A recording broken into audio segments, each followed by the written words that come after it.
Box office దగ్గర Ugadi week లో భారీ లెవెల్లో రిలీజ్ కి సిద్ధమవుతున్న పవర్ స్టార్ పవన్ కళ్యాణ్ నటించిన ఉస్తాద్ భగత్ సింగ్ సినిమా మీద ఎక్స్పెక్టేషన్స్ అయితే ఉన్నాయి. కానీ మరీ పవర్ స్టార్ పవన్ కళ్యాణ్ నటించిన ప్రీవియస్ మూవీ అయిన ఓజీ రేంజ్ లో అయితే మూవీ బజ్ అయితే లేదని చెప్పవచ్చు. ఓజీ బుకింగ్స్ ఓపెన్ చేసిన వెంటనే ర్యాంపేజ్ లెవెల్ మరో లెవెల్లో ఉండగా, అదే టైంలో Ustaad Bhagat Singh cinema bookings open చేసి 3 రోజులకు పైగానే అవుతూ ఉండగా, ఇప్పటి వరకు జరిగిన అడ్వాన్స్ బుకింగ్స్ గమనిస్తే నైజాం లో 2 కోట్లకు చేరువవుతూ ఉన్న బుకింగ్స్ ఆంధ్రాలో 3 కోట్లకు పైగా ఉండగా, రెస్ట్ ఆఫ్ ఇండియా మొత్తం మీద మరో కోటి రేంజ్ లో ఉంది. మొత్తం మీద ఇండియాలో ఇప్పటి వరకు జరిగిన బుకింగ్స్ 6 కోట్లకు పైగా ఉండగా, ఓవర్సీస్ లో 3 కోట్లకు పైగా ప్రీ బుకింగ్స్ నందుకున్న సినిమా నార్త్ అమెరికాలో 2.5 లక్షల వరకు డాలర్స్ ను క్రాస్ చేసింది.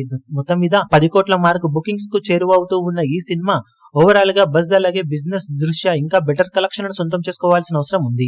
పవన్ కళ్యాణ్ ఓజీతో పోల్చిన ఓజీ లాంటి భారీ మూవీ తర్వాత వస్తున్న సినిమా అవ్వడంతో ఉస్తాద్ భగత్ సింగ్ కి ఇంకా ఎక్కువగానే అందరూ ఎక్స్పెక్ట్ చేశారు. కానీ అది ప్రస్తుతానికైతే జరగడం లేదు. కానీ ఇంకా రిలీజ్ కి 2 రోజుల లోపు టైం ఉన్న నేపథ్యంలో బాక్సాఫీస్ దగ్గర power star magic last minute లో జరిగే అవకాశం ఉండటంతో ఖచ్చితంగా ఓపెనింగ్స్ పరంగా సినిమా మంచి స్టార్ట్ ను బాక్సాఫీస్ దగ్గర దక్కించుకోవడం ఖాయమని చెప్పాలి. మరి సినిమా ఎలాంటి ఓపెనింగ్స్ అందుకోగలుగుతుందో చూడాలి.